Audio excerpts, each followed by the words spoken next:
Praise the Lord. ஹல்லேலூயா. சரி, கர்த்தருடைய செய்தியை கேட்க போகிறோம். நீதிமொழிகள் புஸ்தகம்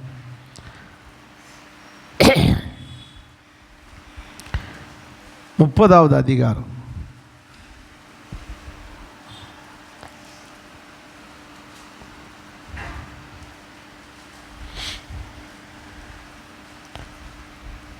ஒன்றாவது வசனத்திலிருந்து 9வது வசனம் முடிய ஒரு வேத பகுதி. எப்போவுமே ஒரு வசனம்தான் எடுத்து அதிலிருந்தே பேசுவேன். இது ஒரு பேராகிராஃபாக ஒரு பகுதி எடுத்து நாம் தியானிக்க போகிறோம். எல்லோரும் எடுத்துட்டீங்களா? எல்லோரும் வாசிப்போமா? யாக்கேயின் குமாரனாகிய ஆகூர் என்னும் புருஷன் ஈத்தியேலுக்கு வசனித்து ஈத்தியேலுக்கும் ஊகாலுக்கும் உரைத்த உபதேச வாக்கியங்கள் ஆவன. மனுஷர் எல்லாரிலும் நான் மூடன், மனுஷனுக்கு ஏற்ற புத்தி எனக்கு இல்லை, நான் ஞானத்தை கற்கவும் இல்லை, பரிசுத்தரின் அறிவை அறிந்து கொள்ளவும் இல்லை. வானத்துக்கு ஏறினவன் யார்? காற்றை தன் கையிலே பிடித்து அடக்கினவன் யார்? தண்ணீர்களை வஸ்திரங்களாக கட்டினவர் யார்? பூமியின் எல்லைகளெல்லாம் ஸ்தாபித்தவர் யார்? அவருடைய நாமம் என்ன? அவர் குமாரனுடைய நாமம் என்ன? அதை அறிவாயோ? தேவனுடைய வசனம் எல்லாம் புடமிடப்பட்டவைகள். தம்மை அண்டி கொள்ளுகிறவர்களுக்கு அவர் கேடகமானவர். அவருடைய வசனங்களோடு ஒன்றையும் கூட்டாதே, அப்படி கூட்டினால் அவர் உன்னை கடிந்து கொள்ளுவார். அதை நீ பொய்யனாவாய். 2 மனு உம்மிடத்தில் கேட்கிறேன், நான் மறிக்கும் மரியந்தமும் அவையில் எனக்கு மறுக்காமல் தாரும். அது 1 மாயையும் பொய் வசனிப்பையும் எனக்கு தூரப்படுத்தும். 2 தரித்திரத்தையும் ஐஸ்வர்யத்தையும் எனக்கு கொடாதிரும். நான் பரிபூர்ணம் அடைகிறதுனால் மறுதளித்து கர்த்தர் யார் என்று சொல்லாதபடிக்கு தரித்திரத்தினால் திருடி என் தேவனுடைய நாமத்தை வீணிலே வழங்காதபடிக்கும் என் படியை எனக்கு அளந்து என்னை போஷித்தருளும்.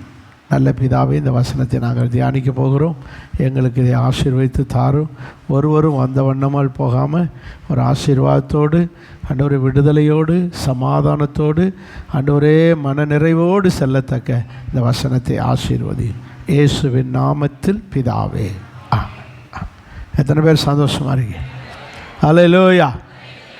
இந்த பகுதியில் ஒரு 5 கேள்வி இருக்குது 4ஆம் வசனத்தில். அப்புறம் அந்த 5 கேள்வி அப்புறம் மாற்றுக்கிறேன். இப்போ உங்கள்கிட்ட ஒரு கேள்வி நான் கேட்குறேன். 1ஆம் வசனத்தில் யாக்கேயின் குமாரனாகிய ஆகூர், அது யார்?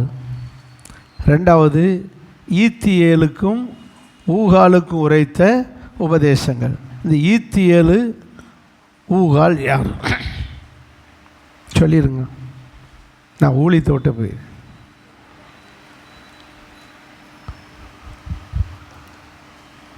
ஒரு பாஸ்டர்ஸ் மீட்டிங்கில் கேட்டேன். ஒருத்தருக்குமே யாக்கோபுன்னு இருக்குது, யாக்கேல்னா யார்? இதுவரை நீங்கள் எத்தனை வருஷமாக பைபிள் படிக்கிறீங்க? எத்தனை வேதவினா போட்டியில் எனக்கு பரிசு மார்க்கு குறைச்சி போட்டுட்டார், எனக்கு மார்க்கே சரியாக திருத்தலை, என்ன வம்புக்கு வந்திய? இப்போ கேட்குறேன், நாக்கை பிடுங்குற மாதிரி ஒரு கேள்வி. இந்த 4 பேர் யாருன்னு சொல்லிடுங்க, பரிசு நான் தரேன். அப்போது இத்தனை வருஷமாக சர்ச்சுக்கு வந்து இத்தனை வருஷமாக பயிர் படித்தோம். இந்த 4 பேரும் யார்? யாக்கேலுடைய குமாரனாகிய யாக்கேலுடைய குமாரனாகிய ஆகூர், ஈத்தியேல், ஊகால். யார்? ஊகால். ஈத்தியேல், ஊகால், இதெல்லாம் யார்? ஊகால்னால் எனக்கு ஊஹுன்னு போயிடும். அப்படி தானே? இன்றைக்கி உங்களுக்கு சொல்லித்தரேன். அல்லையா? சொல்லுவோமா? இந்த வேத வசனம் ஏன் இது ஒரு மறைபொருள் சொல்லுங்கள். முதல்ல இது எது? 25 அதிகாரம் 2ஆம் வசனத்தை பாருங்கள். நீதிமொழிகள் 25:2.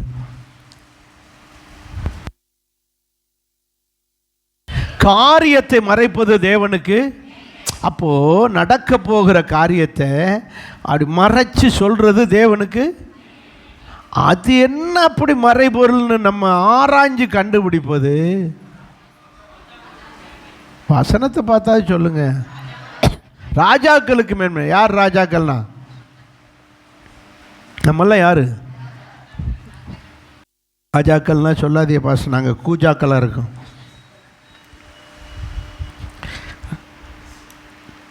கிரீடமும் இல்லை, செங்கோலும் இல்லை, ஜனங்களும் இல்லை, சிங்காசனம் இல்லை, பிற என்னத்த பெரிய ராஜா?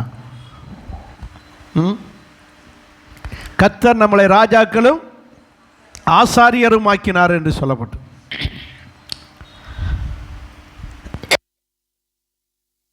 ராஜாக்கள் மனுஷனை ஆளுகிற ராஜாக்கள் இல்லை, ஆவிகளை ஆளுகிற ராஜாக்கள். ஆமென். சகல ஆவிகளும் நம்மளுக்கு என்ன செய்யுது? மனுஷன் வீட்டில் தான் பெத்த பிள்ளை கீழ்ப்படிய மாட்டேங்குது, ஆனால் வீட்டுக்கு வர்ற ஆவிகள் நமக்கு கீழ்ப்படியும். அசுத்த ஆவிகள் நம்ம சொல்கிறத கேட்கும். ஏதோ ஒரு வழியில் நாம் ராஜாக்களாக இருக்கோம். ஆமென். சரி, ராஜாக்களோ இல்லையோ விசுவாசியே வச்சுக்கிறோம். காரியத்தை ஆராய்வது நமக்கு மேன்மை, காரியத்தை மறிப்பது அவருக்கு மேன்மை. யாருக்கு? அப்படி மறைச்சி நடக்க போகிறது அப்படி சஸ்பென்ஸாக மறைச்சி சொல்கிறது தேவனுக்கு மேன்மை. அது என்ன மறைக்கிறது அப்படின்னு கண்டுபிடிக்கிறது நமக்கு மேன்மை.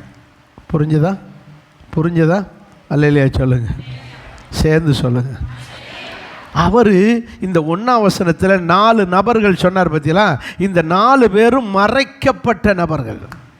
தெரிஞ்சவர் தான், ஆனால் மறைச்சு சஸ்பென்ஸாக பேரை மாற்றி சொல்கிறாரு.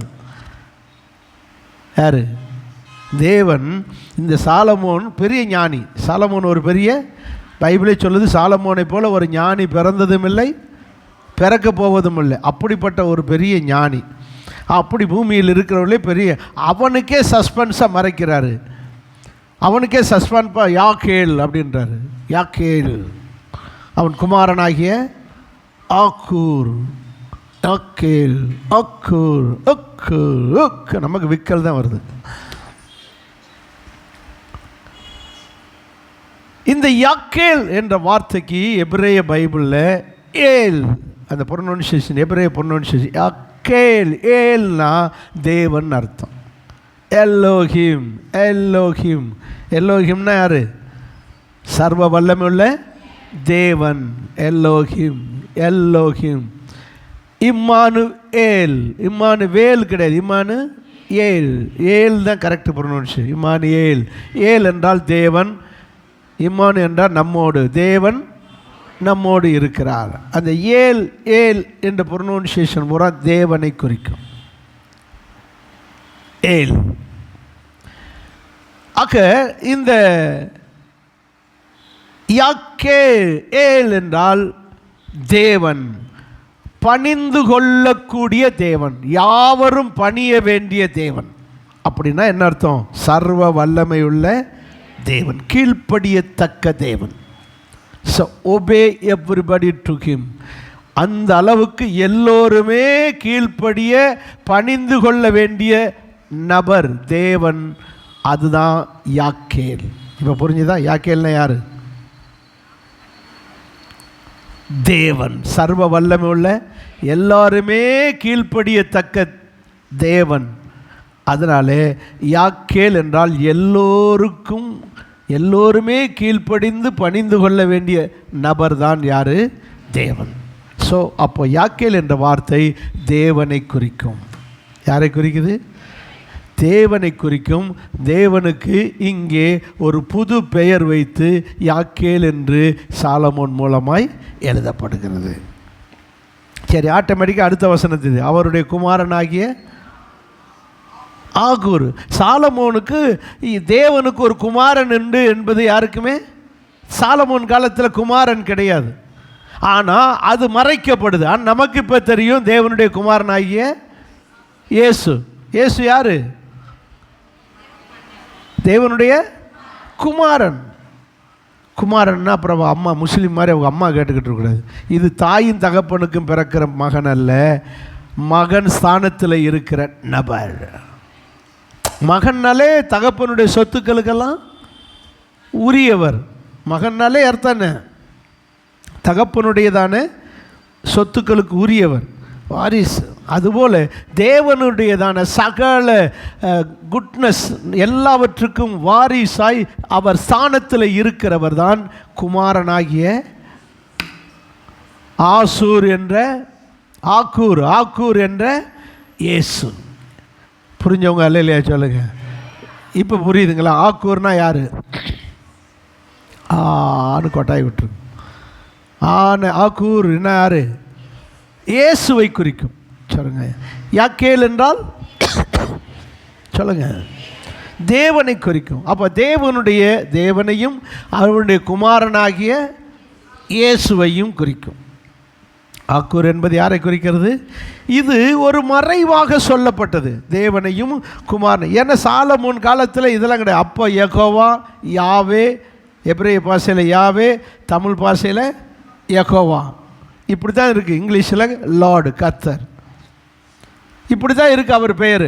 அவருக்கு இப்படி யாக்கேல் என்ற பேரும் கிடையாது. தேவனுடைய குமார் என்ற ஸ்தானத்தில் இருக்கார் என்று, இதே கர்த்தர் தேவனுடைய குமார் என்றதும் தெரியாது. அப்போ அவர் தேவனுடைய குமார் என்பதை மறைத்து சாலமோனுக்கு சொல்லுகிறார் இந்த மறைபொருளை. சரி, ஹல்லேலூயா. இருங்க, வசனத்தை கேட்காத பஞ்சம் வரும். எவ்வளவு இது எத்தனை தடவை பார்த்துருப்பீங்க? இதனுடைய அர்த்தம் தெரியுமா? யாக்கேல்லாம் யார்? ஆகூர்னா இன்னைக்கு தான் தெரிஞ்சிருக்கு, பிதாவையும் குமாரனையும் குறிக்கும். இதை ஃபஸ்ட் சர்வீஸ் சொன்னோன்னே அடுத்த பேருக்கு பரிஸ்தாவினே பேர் வச்சுட்டாங்க. அடுத்த பேர் என்னது?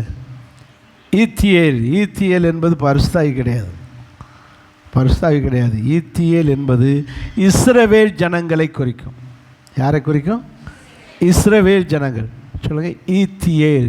ஏல், இஸ்ரேல், ஏல், இஸ்ரவேல் ஜனங்களை குறிக்கும். என்ன அதனுடைய அர்த்தம் என்னென்னா, தேவன் சேர்த்து, அதாவது சேர்த்து கொள்ளக்கூடியவர். என்னது? சேர்த்து கொள்ளக்கூடிய. நான் இந்த இதை விட்டுட்டேனே, ஆக்கூர் என்றால் குமாரன். யாரை காட்டுது? குமாரனை காட்டுது. என்ன குமாரன் என்றால் சேர்த்து கொள்ளுகிற குமாரன். வாசிங்க, மத்தேயு சுவிசேஷம் 23:37. இப்படித்தான் விட்டுட்டு போயிடுவேன். மத்தேயு சுவிசேஷம் 23:37.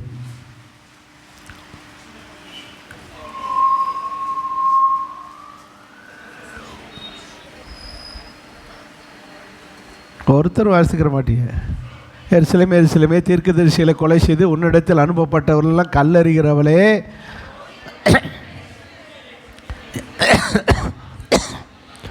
கோழி தன் குஞ்சுகளை தன் சிறகுகளின் கீழே கூட்டி சேர்த்து கொள்ளும் வண்ணமாக நான் உங்களை எத்தனை தரமோ உங்களையும் உங்கள் பிள்ளைகளை கூட்டி சேர்த்து கொள்ள. இங்கே தான் இந்த மாதிரி கூட்டி சேர்த்து கொள்ளுகிற நபர். அதான் யாரு? குமாரன். வெறும் ஆகூர் அல்ல, வெறும் குமாரன் அல்ல, கூட்டி சேர்த்து கொள்ளுகிற குமாரன். யாரை கூட்டி சேர்த்து கொள்ளுகிறவர்?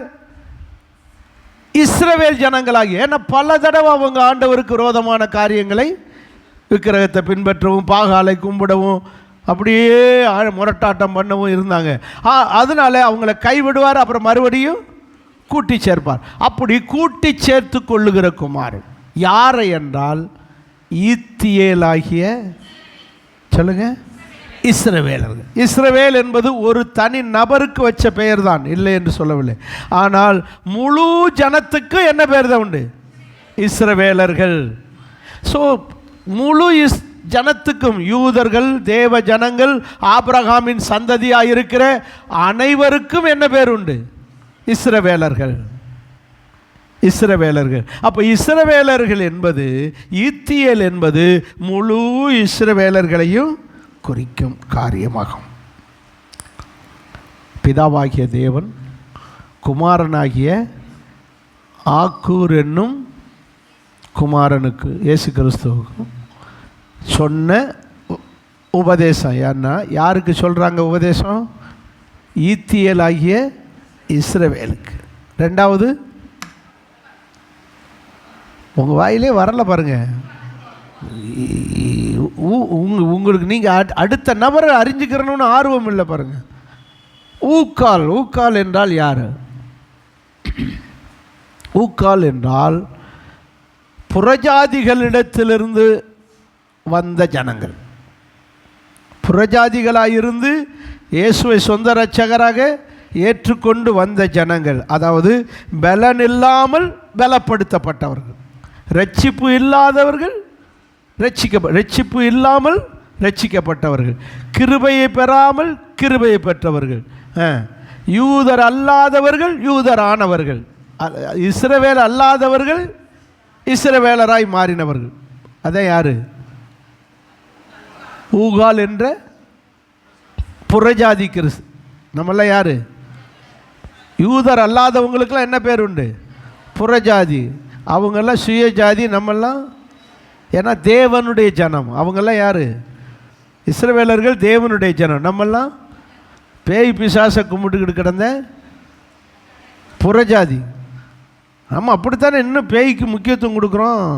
எங்கள் குலதெய்வத்தை விட்டு நாங்கள் வருவோமா? எங்கே? அப்படி நம்ம பிசாசை விட்டு கொடுக்காம பிசாசுக்காகவே உயிரை கொடுக்குற ஆட்களாக இருக்கிறதுனால நமக்கு என்ன பேர் வச்சாங்க? புறஜாதி. அவங்க சுய ஜாதி, தேவஜாதி, தேவஜனம், பரிசுத்த ஜாதி. நம்ம அப்படி. இப்போ ஊகால் என்பது புறஜாதி ஜனங்களை காட்டுகிறது. ஈத்தியேல் என்பது இஸ்ரவேல் ஜனங்களை காட்டுகிறது. புரிஞ்சவங்க அல்லையா சொல்லுங்கள். இதை இப்போ நம்ம வசனத்தை பாருங்கள். யாக்கேலின் குமாரனாகிய ஆகூர் என்னும் புருஷன் ஈத்தியேலுக்கு வசனித்து, ஈத்தியேலுக்கு மட்டுமல்ல ஈத்தியேலுக்கும் ஊகாலுக்கும் உரைத்த உபதேச வார்த்தைகள். என்ன வார்த்தை? இப்போ யாருக்கு உபதேசம்? ஈத்தியேலாகிய இஸ்ரவேலர்களுக்கும் ஊகாலாகிய புறஜாதியிலிருந்து ஆண்டவர்கிட்ட வந்த ஜனங்கள். புறஜாதியிலிருந்து ஆண்டவர்கிட்ட வந்த ஜனங்கள், ரட்சிக்கப்பட்ட ஜனங்கள். இவங்க ரெண்டு பேருக்கு நம்ம கிறிஸ்தவங்கன்னு வச்சுக்கோங்க. யார்? புறஜாதிகளாகிய கிறிஸ்தவர், புறஜாதிகளாக இருந்து ஏசப்பாட்ட வந்த ஜனங்க. ஆகவே இஸ்ரவேலர்களுக்கும் கிறிஸ்தவர்களுக்கும் அப்படி வச்சுக்கோங்க. இஸ்ரவேலர்களாகிய ஈத்தியேலுக்கும் புறஜாதிகளாகிய ஊகாலுக்கும் சொன்ன உபதேச வாக்கியங்கள். இன்னும் உபதேசத்துக்குள்ளே போகலை. முதல்ல இது யாருன்னு சொல்லியிருக்கு. இப்போ அல்லையா சொல்லுங்கள். சொன்னவங்க யாராரு? உபதேசம் பண்ணினவங்க யாராரு? யாக்கேலாகிய தேவனும் ஆக்கூராகிய குமாரனும். இப்போ அது புரிஞ்சுதா? இப்போ புரிஞ்சவங்க மட்டும் அல்லையா சொல்லுங்க. 1ஆம் வசனத்தில் இருக்க 4 பேர் யாருன்னு தெரிஞ்சிருச்சா? 4 பேர் யாருன்னு தெரிஞ்சு போச்சா? இப்போ நான் சொல்கிற மாதிரி வாசிங்க அந்த வசனத்தை. நான் சொல்கிற மாதிரி, பிதாவாகிய தேவன் என்னும் யாக்கேலும் இயேசு கிறிஸ்து என்னும் குமாரனாகிய ஆக்கூரும் வசனித்து சொன்ன வார்த்தை. யாருக்கு?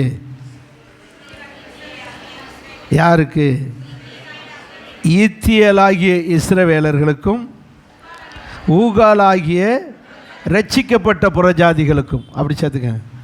ஊக்காலாகிய ரட்சிக்கப்பட்ட புறஜாதிகளுக்கும் வசனித்து சொன்ன வாக்கியம். இப்போ புரிஞ்சுதா? இப்போ ஊக்கால் மட்டும் அல்லையா சொல்லுங்கள். யோசிக்கிற என்னத்தையா குண்டக சொல்லிக்கிட்டு நிற்பாரு. நம்ம தான் அது யார்? ரட்சிக்கப்பட்ட புறஜாதிகள் நம்ம தான். ஸோ நமக்கு இப்போ யூதர்கள் இங்கே இல்லை, இஸ்ரவேலர்கள். அப்போ இஸ்ரவேலர்களாகிய அவர்களுக்கும் புறஜாதிகளாகிய நமக்கும் உரைத்த உபதேசம். இந்த ரகசியம் எழுதினவருக்கே தெரியாது. ஏன்னா இது 3000 வருஷத்துக்கு முன்னாடி சொன்ன வார்த்தை. ஏசப்பா வந்து 2000 வருஷம் ஆச்சு. அதுக்கு பிறகு முன்னாடி 1000 வருஷத்துக்கு முன்னாடி வாழ்ந்தவர் தான் யார்?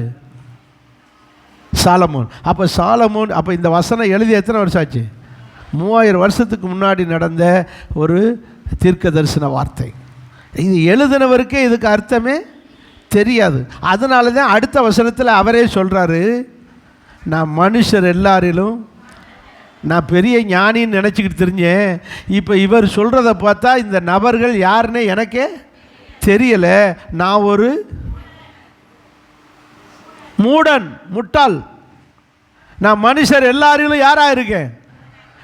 ஏன் யாக்கேல்னா யாருன்னு எனக்கே, ஆகூர்னா யாருன்னு எனக்கே தெரியல.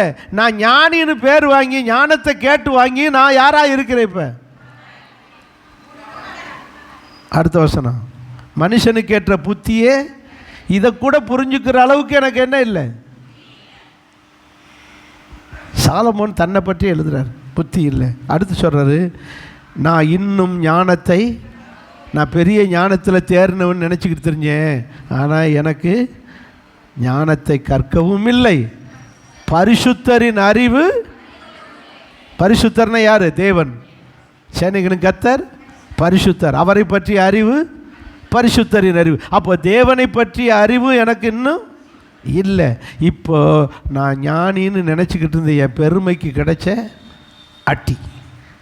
யாக்கேல்னா யாருன்னு தெரில, ஆக்கூர்னா யாருன்னு தெரில, ஈத்தியல்னா யாருன்னு தெரில, ஊக்கால்னாலும் உட்காந்துக்கிட்டு இருக்கிய.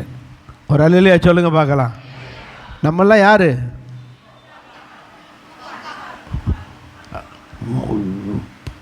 சொல்லுங்க, ஒன்று சேர்ந்து சொல்லுங்க, ஊக்கால். ஆமேன்.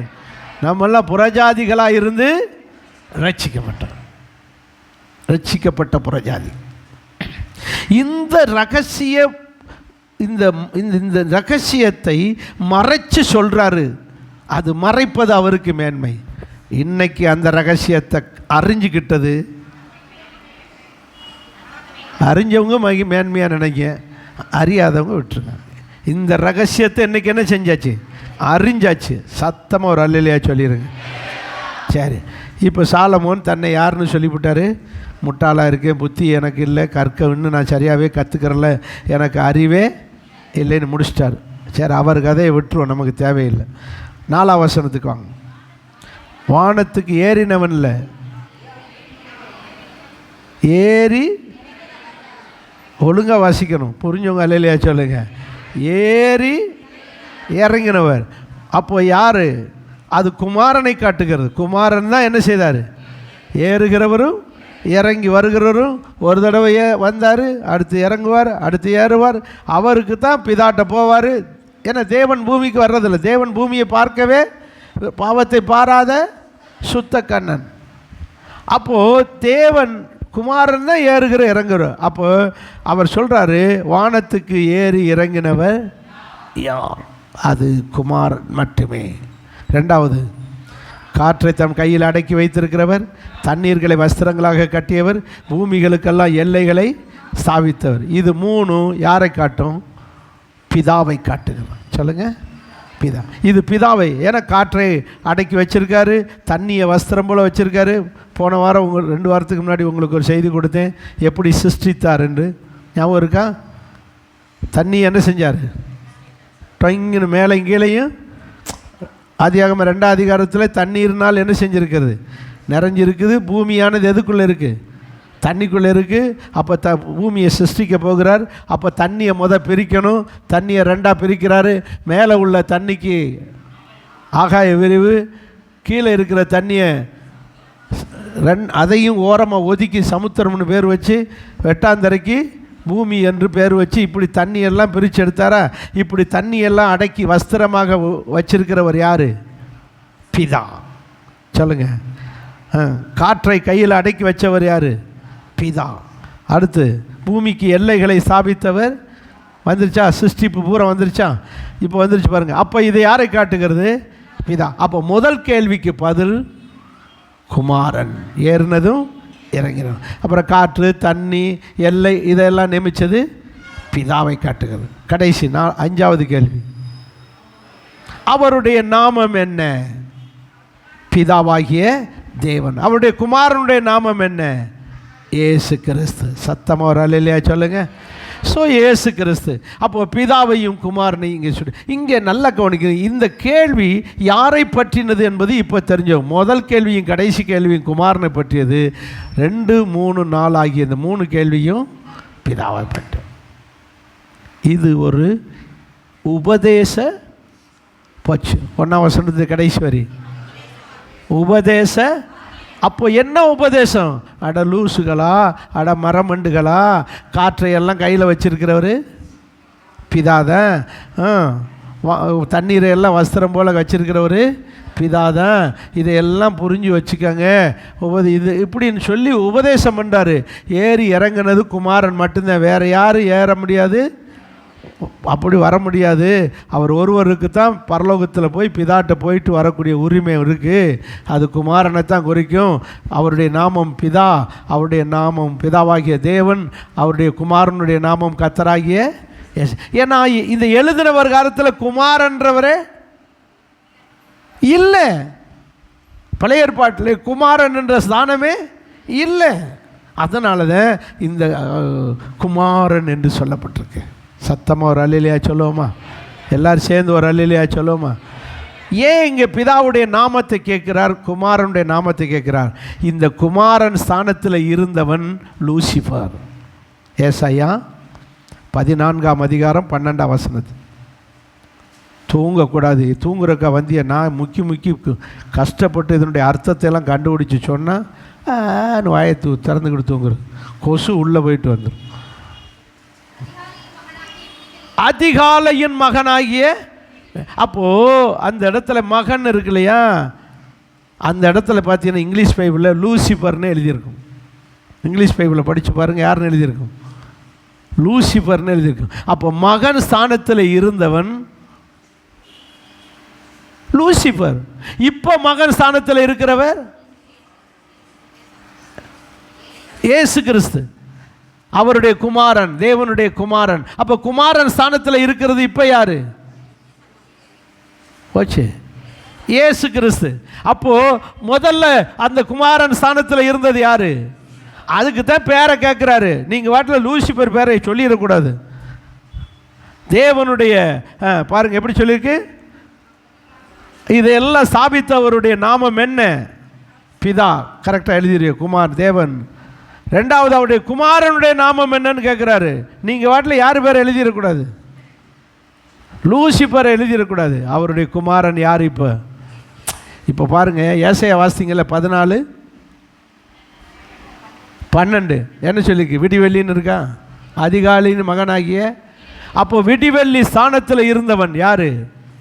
லூசிஃபர். இப்போ விடிவெள்ளி யார்? வெளிப்படுத்தின விசேஷம் 22:12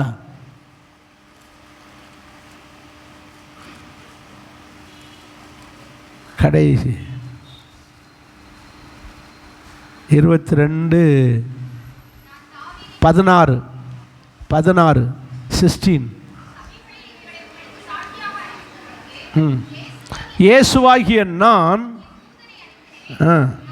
நான் தாவீதின் வேரும் சந்ததியும் பிரகாசமுள்ள விடிவெள்ளி நட்சத்திரமுமாயிருக்கிறேன். யார் சொல்றா? அப்போ முதல்ல வெடிவெளியாக இருந்தது யாரு? லூசிஃபர். இப்போ அவன் பாவம் செஞ்சு சாத்தானா போயிட்டான். இப்போ அதே இடத்துல விடிவெள்ளி ஸ்தானத்தில் இருக்கிறது.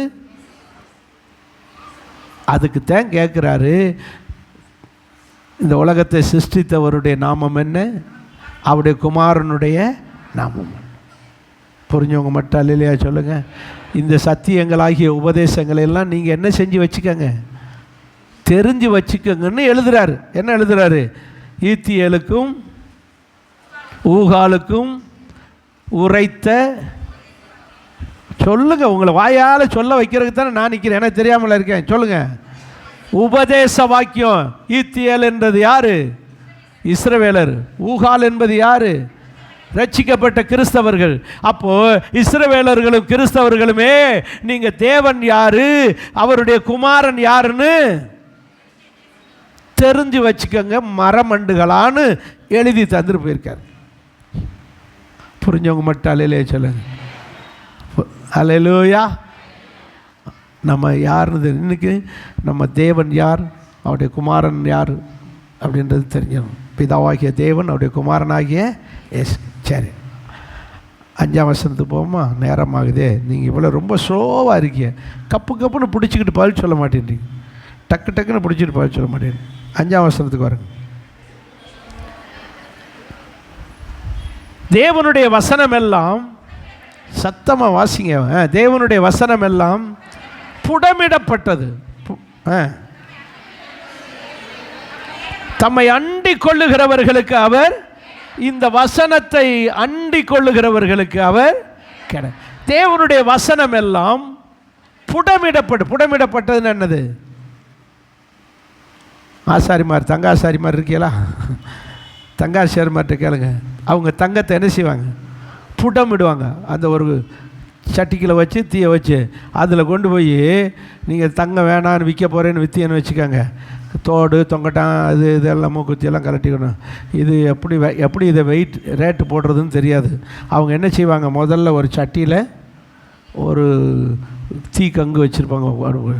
அந்த சட்டியில் வாங்கிக்கிறாங்க. அந்த நகையை பூரா இதில் போட்ட உடனே அது தொகண்டி தீயில் வைப்பாங்க. சொன்ன தீ சூடாக உங்கள் மூக்குத்தி உருகிரும், தோடு தொங்கட்டான் உருகிரும்.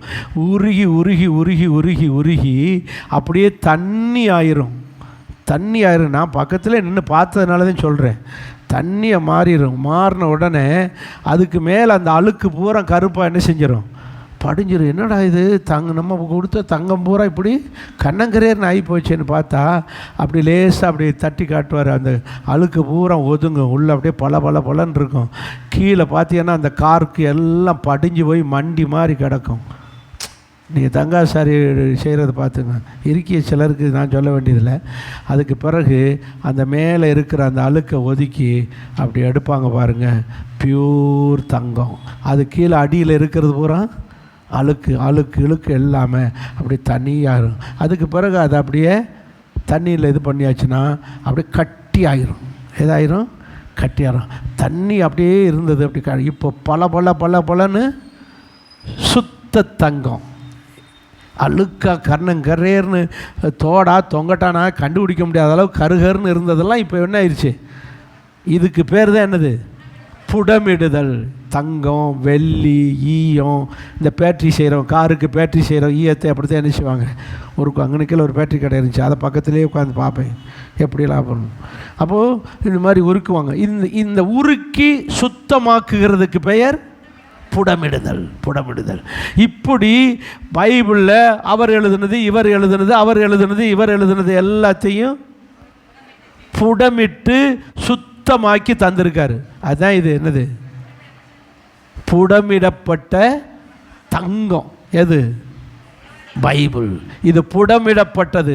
சுத்த தங்கத்துக்கு சமம் இந்த பைபிள். சத்தமா ஒரு அல்லேலூயா சொல்லுங்க. அதனால தான் இதில் எழுதி இருக்கிற வார்த்தைகளை வாசிக்கிறவனுக்கு போச்சு மிகுந்த சமாதானம். ஐயோ, வேதத்தை நேசிக்கிறவர்களுக்கு, இதை வாசித்து கை கொள்ளுகிறவனுக்கு அதிக ஆசீர்வாதம். போச்சு உங்களோடு கத்தாவே. இப்படி இருக்கீங்களே, ஏஜி சர்ச்சு தானா, ராஜபாளையம் சர்ச் மாதிரி தெரியலையே. இதை எழுதியிருக்கிறவர்களை வாசிக்கிறவர்களும் கேட்கிறவர்களும் அதை கை கொள்ளுகிறவர்களும் பாக்கியவான்கள். ஏன்னா இது என்ன? இது புடமிடப்பட்ட தங்கம், புடமிடப்பட்ட வார்த்தை, புடமிடப்பட்ட புஸ்தகம். மற்ற புஸ்தகத்தை போல இல்லை, இது சுத்தம். 916 அது மாதிரி இது சுத்தம். அல்லேலூயா சொல்லுவோமா? எல்லாரும் சேர்ந்து ஒரு அல்லேலூயா சொல்லுவோமா? ஆகவே இந்த வசனத்தை எழுதிட்டு அவர் சொல்கிறார் பாருங்க, இது புடமிடப்பட்ட வசனங்கள். சரி, அடுத்து கீழே 6ஆம் வசனம். அதனால் இந்த வசனத்தில் எக்ஸ்ட்ரா ஒன்றும் சேர்த்து கலப்படம் பண்ணிடாத. நான் இப்போ எதா வாக்கி கொடுத்துருக்கேன்? புடமிட்ட கொடுத்துருக்கேன். இந்த வசனத்தோடு ஒன்றையும் கூட்டாத. ஏன் குறைக்காதன்னு எழுதலை? குறைக்க முடியாது. அது ஆட்டோமேட்டிக்காக யாராக இருக்குது? பியூராக இருக்குது. அதனால் எக்ஸ்ட்ரா கூட்டுவாயானால் துரு உபதேசம் ஆகிரும். ஏன்னா மேலே சொல்லப்பட்ட உரைத்த 1ஆம் வசனத்தில் உரைத்த உபதேச வார்த்தை. இந்த உபதேச வார்த்தையில் எக்ஸ்ட்ரா வார்த்தைகளை உள்ள சேர்த்து எக்ஸ்ட்ரா காரியங்களை சேர்த்தா துரு உபதேசம்.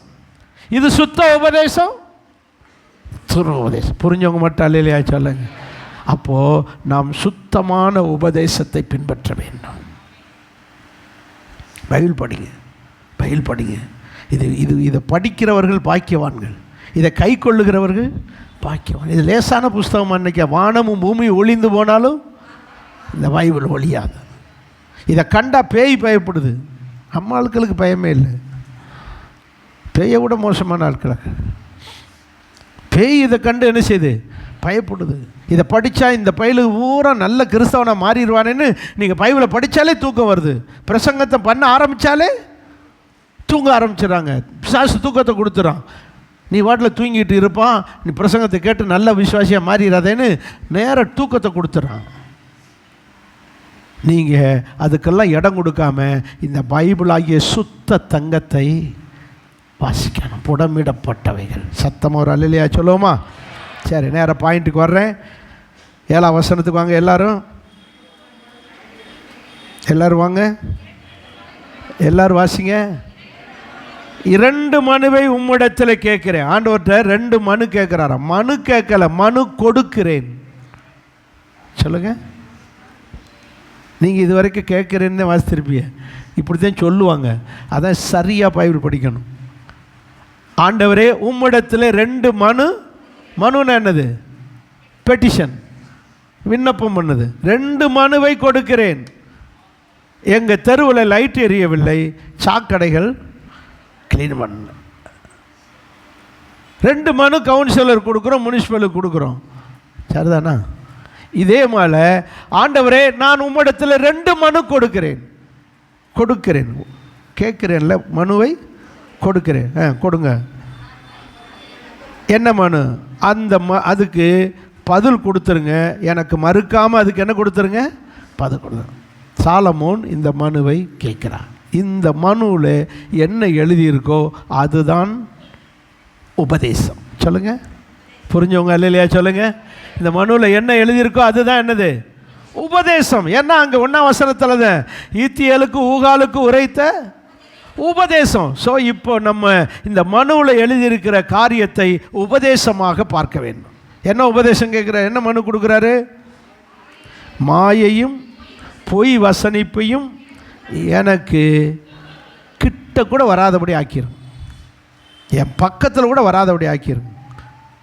தூரப்படுத்தும்னா அர்த்தம் என்ன?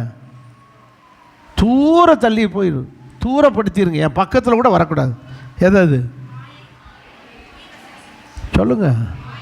ஏன்னா மனுவை மனப்படம் பண்ணிக்கோங்க. முக்கியமானது இது. எது? 2 காரியத்தை தூரப்படுத்துங்க. நம்பர் 1 என்னது? மாயையும் பொய். பொய் வசனிப்பை ஸ்டார்ட் பண்ணுங்க. என்னது? பொய். மாயை, பொய். மாயை வாயில் சொல்லுங்க. மாயை, பொய். மாயைன்னா என்ன? மாயைனா மாயை அப்படியே மறைஞ்சு போகிறதுக்கு பேர் மாயை. அப்படியே புகை. ட்ரெயின், இந்த விமானம் போச்சா அப்படியே புகையாக தெரிஞ்சு இப்போ கொஞ்ச நேரத்தில் அப்படியே மாயமாக மறைஞ்சு போச்சு. அது என்னது? மாயை. மறைஞ்சு போகக்கூடியது. இந்த மாயையான வாழ்க்கை எனக்கு எது மாயை? ஐயோ, இந்த பாசு சொல்லவும் மாட்டார் கடகடன்னு. மத்தேயு 6:5.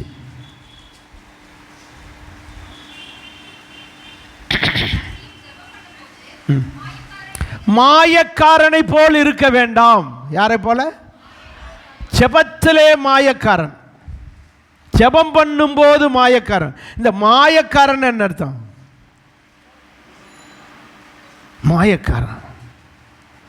நான் முத இதை போட மாயக்கண்ணன் வருகிறான்.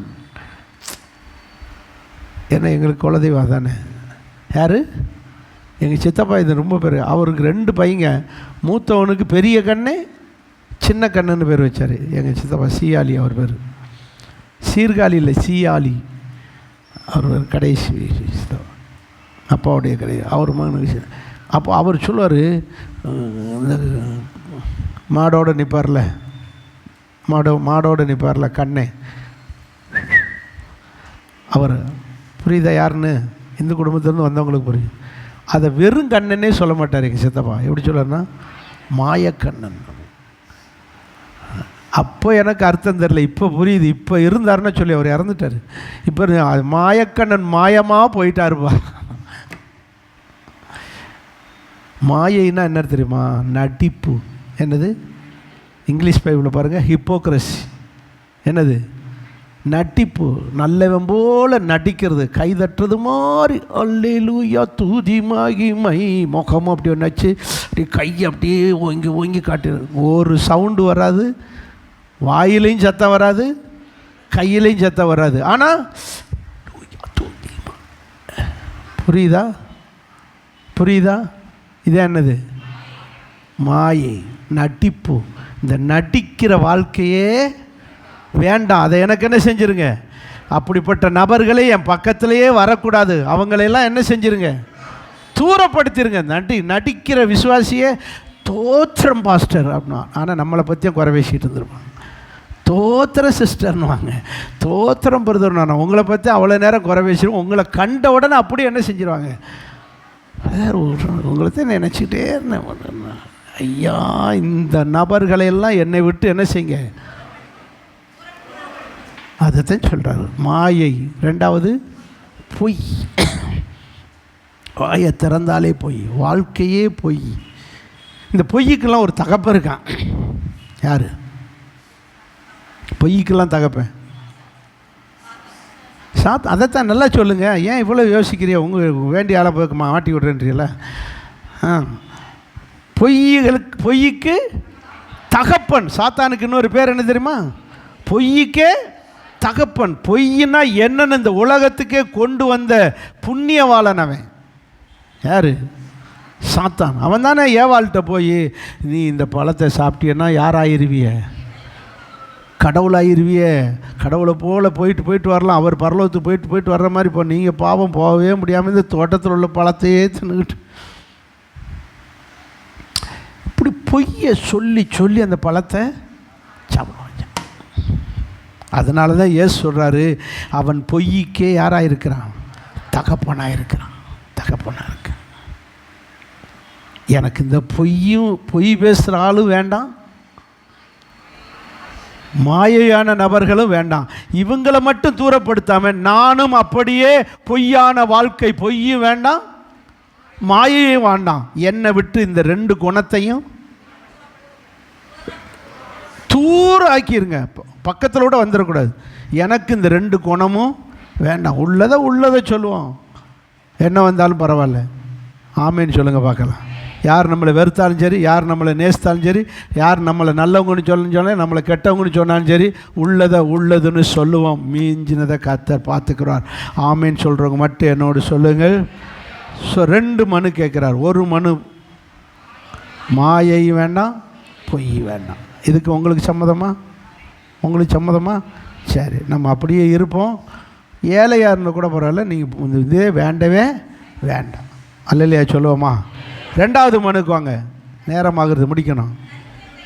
தரித்திரத்தையும் ஐஸ்வர்யத்தையும் நான் கேட்டால் கூட எனக்கு கொடுக்காதீங்க. அப்படி சேர்த்துக்கங்க, எனக்கு கொடுக்காதீங்க. எப்படி சொல்கிறார் பாருங்க, எனக்கு நம்ம விரும்பி ரெண்டு காரியம் வேணான்றாரு. ஒன்று தரித்திரம், அது எல்லோரும் வேண்டான்னு சந்தோஷமாக சொல்லுவோம். இன்னொன்று ஐஸ்வர்யம், பணமே வேண்டாமா? பேரே பிள்ளைகளுக்கு என்ன பேர் வைக்கிறோம்? ஐஸ்வர்யா. எப்படியாவது ஐஸ்வர்யம், அப்படியாவது பேர் வச்சாவது எது வந்துடாதா?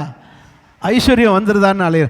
ஐஸ்வர்யத்துக்காக இப்படி அலைஞ்சிக்கிட்டு இருக்கல, இவர் சொல்கிறாரு இது எனக்கு வேண்டாம். அப்படின்னா ஐஸ்வர்யம் பாவம் இல்லை.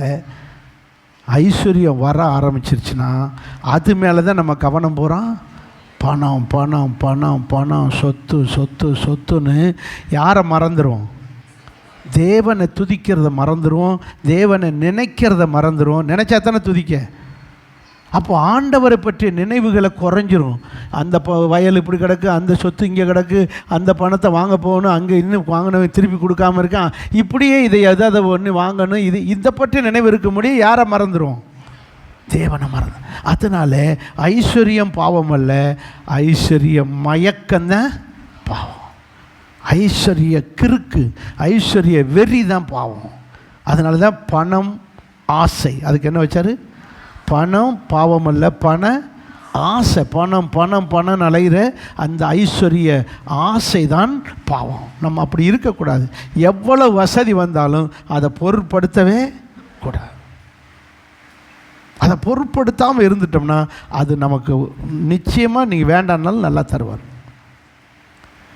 அதில் கிறுக்காக பணம் பணம்னு அலைஞ்சோன்னு வச்சுக்கோங்க, நமக்கு அது அந்த வாழ்க்கையே வேண்டாம்.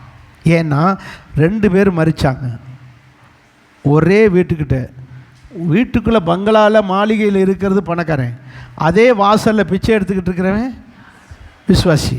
அவன் இந்த விசுவாசி பிச்சை எடுத்துக்கிட்டனாலும் ஆண்டவருக்குள்ளே இருந்தான். அவன் பணக்காரன், நல்ல விதவிதமாக தின்னு விட்டு விதவிதமாக ட்ரெஸ் பண்ணியிருந்தான். அப்படியே வீட்டில் 4 கார் இருக்கும், எந்த காரில் போகணுன்னு டிசைட் பண்ணுறதுக்கே அவனுக்கு நேரம் வேணும். இன்றைக்கி எந்த காரை எடுத்துகிட்டு போகணும், அப்படிப்பட்ட வசதி. ஆனால் அவன் நரகத்துக்கு போனான், இவனும் பரலோகத்துக்கு போனான். அதனால தான் சொல்கிறது, எனக்கு ஐஸ்வர்யமும் வேண்டாம், ஐஸ்வர்யவானும் வேண்டாம், தருத்திரனாகிய லாசர் மாதிரி இருக்க வேண்டாம். நான் யாராக இருந்தால் போதும். வாசிங்க 9ஆம் வசனம். ரீசன் சொல்கிறார், பரிபூர்ணம் அடைகிறதுனால் மறுதளிக்க வேண்டியிருக்கும். கடவுளை என்ன செய்ய சொல்லும்? வசதி கூடிருச்சுன்னா கர்த்தரை மறுதளிச்சு, கர்த்தர் யார்? இயேசு. சர்ச்சுக்கு போகணுமோ? இயேசு அப்படியே சர்ச்சே மறந்து போயிடும். ஏன்? துட்டு கொழுப்பு. இன்றைக்கி வெள்ளைக்காரங்க பூரா அங்கே கட்டின அமெரிக்கா, ஐரோப்பா நாடுகளில் கட்டின சர்ச்சு பூரா சும்மா கிடக்கு, பூட்டி கிடக்கு. காரணம் என்ன? கிறிஸ்தவர்கள் வசதி கொழுப்பில் பணம் கூடுனதுனால் யாருமே எங்கே போகிறது கிடையாது, சர்ச்சுக்கு போகிறது கிடையாது. இயேசுன்னு சொன்னால் இயேசுனா யாருன்னு கேட்குறான். யார்? பேர் மத்தைன்னு பேர் இருக்கும், லூக்கான்னு பேர் வச்சுருப்பான், பவுல்னு பேர் வச்சுருப்பான். ஆனால் இயேசு யாருன்னு கேளுங்க, தெரியாது. இந்த நிலைமை நமக்கு வேண்டாம். இது அன்னைக்கே சாலமோன் சொல்லியிருக்க, ஐஸ்வர்யமாகிறதுனால் கர்த்தர் யாருன்னு சொல். இப்படிப்பட்ட பணமே நமக்கு வேண்டாம்ப்பா. ஏசப்பாவை பிரிக்கிற பணம் நமக்கு வேணுமா? ஒரு மாதிரி வேண்டான்னு சரியாக தலையை ஆட்ட மாட்டேன்றீங்களே.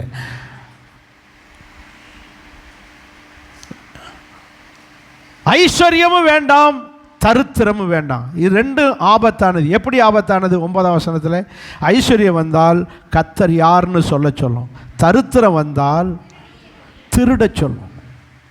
திருடுறது பாவம். திருடி எதையாவது ஏமாத்துறது, திருடின்னு மட்டும் சொல்லியிருக்கு.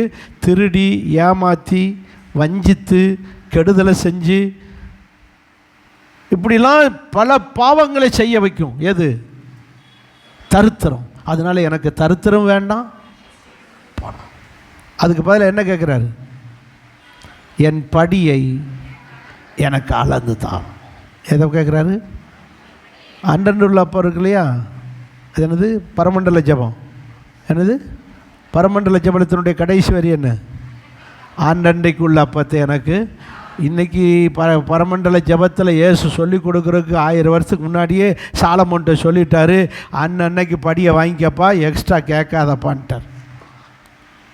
அன்றன்றைக்குள்ள அப்பத்தை எனக்கு தாரும், படியை தாரும், அப்பத்தை தாரும், போதும். என் பிள்ளைக்கு நான் சேர்த்து, அதுக கேட்கும்போது அதுகளுக்கு வேண்டியதை கொடுத்துருவார். அதுகளை மட்டும் கேட்க பழக்கி விட்டால் போதும். நான் வாடகை வீட்டில் இருக்கேனே, இருந்துட்டு போ. சொந்த வீடு என்ன உனக்கு? யாருக்கு தான் சொந்தம்? சொந்த வீடு நம்ம இல்லாதனால யாரும் என்னை சொந்த வந்த மதிக்கலை. யாரும் மதிக்க வேண்டாம், அவர் மதித்தா போதும். அல்லையா சொல்லுங்க. நம்மளை அவர் மதிக்கிறாரா பாருங்க. அவர் மதிக்காமல் மனுஷர் மதித்து என்ன பிரயோஜனம்? என்ன பிரயோஜனம்? மனுஷர்கள் மதிப்பாங்க, மிதிப்பார்கள், தேவன் மதிப்பார். அல்லேலூயா. 2 மனுவை கேட்குறேன். பொய், மாயை வேண்டவே வேண்டாம். தருத்திரம், வசதி. தருத்திரம், ஐஸ்வர்யமாகிய வசதி. இது 2 சொல்ல மனசு வராது. துட்டு பைத்தியம் அம்முட்டும். துட்டு பைத்தியம் வேண்டான்னு சொல்லவே மனசு வராது. ரொம்ப ஆபத்து. ஐஸ்வர்யவான்கள் பரலோகத்தில் பிரவேசிப்பது ஒட்டகமானது. உங்கள் வாயில் வருமானு பார்க்குறேன், ஒன்றும் பைபிளே வீட்டில் வாசிக்க மாட்டீங்களா? ஒட்டகமானது ஊசியின் காதில் நுழைவதற்கு சமம். ஐஸ்வர்யவான்கள் பரலோகத்தில் ஊசியில் நூலே கோர்க்க முடியலை, இதில் எங்கே ஒட்டகத்தில் திணிக்க முடியும்? ஊசிக்குள்ள ஒரு நூலையே கோர்க்கிறதுக்கு இந்த பாடுபட்டுக்கிட்டு இருக்கோம். இதில் ஒட்டகத்தை எங்கே கொண்டு போக? அந்த அளவுக்கு கடினமானது எது? ஐஸ்வர்யவான்கள் பரலோகத்துக்கு போகிறோம். ரொம்ப ஆபத்து. எந்த ஐஸ்வர்யவான் தெரியுமா? கர்த்தர் யாருன்னு கேட்குற ஐஸ்வர்யம். அந்த ஐஸ்வர்யம் நமக்கு வேண்டாம். போதும்னு இருக்க ஒரு வீடு, போக வர ஒரு வண்டி, சாப்பாட்டுக்கு அதை எல்லாம் மெயின்டைன் பண்ணுறதுக்கு ஒரு வருமானம். ஆமேன்னு சொல்ல மாட்டீங்களா? போதும், நம்ம ஆட்டில் வண்டி போய்கிட்டே இருக்கட்டும். பிள்ளைகளை படிக்க வைக்க போனோம், அதுகளுக்கு கல்யாணம் பண்ணி வைக்க, அதுகளுக்கு அவ்வளோதான், அது போதும். இருக்கிறது போதும்ங்கிற மனதோடு கூடிய தேவ பக்தியே வெறும் ஆதாயம் இல்லை. சாவு எனக்கு, பவுல் சொல்றார், கிறிஸ்து எனக்கு ஜீவன், சாவு எனக்கு ஆதாயம். சாவே ஆதாயம் தான் சொல்லியிருக்கு. ஆனால் போதும்ங்கிற மனசு போச்சுடா போச்சுடா போச்சுடா. போதும்ங்கிற மனசு இருக்குவாரு, அது மிகுந்த ஆதாயம். மரணத்தை விட அதிக லாபம் எது? அப்போ யோசித்துக்காங்க எவ்வளோ நல்லது. சாவு ஆதாயத்தை தரும். இப்போ செத்தா கூட பரலம் போயிடலாம், ஆதாயம். ஆனால் போதும்ன்ற மனசோட வாழ்கிறோம் பாருங்க, அது மிகுந்த ஆதாயம். ரெண்டையும் எழுதினவர் ஒரே ஆள்த பவுல். இப்போ சொல்லுங்கள், அவள் போதும் என்கிற மனசு நமக்கு எப்போவுமே இருக்கணும். வறுமை வேண்டாம், வசதி வேண்டாம். அப்படி சொல்லிக்கோங்க. வறுமை வேண்டாம், வசதி வேண்டாம். பெருமை வேண்டாம், மாயை வேண்டாம், பொய்யும் வேண்டாம். எனக்கு இந்த ரெண்டு காரியத்தையும் கொடுத்துருங்கப்பான்னு கேட்க போகிறோம். இப்போ கேட்போமா? எந்திரிங்க பார்ப்போம்.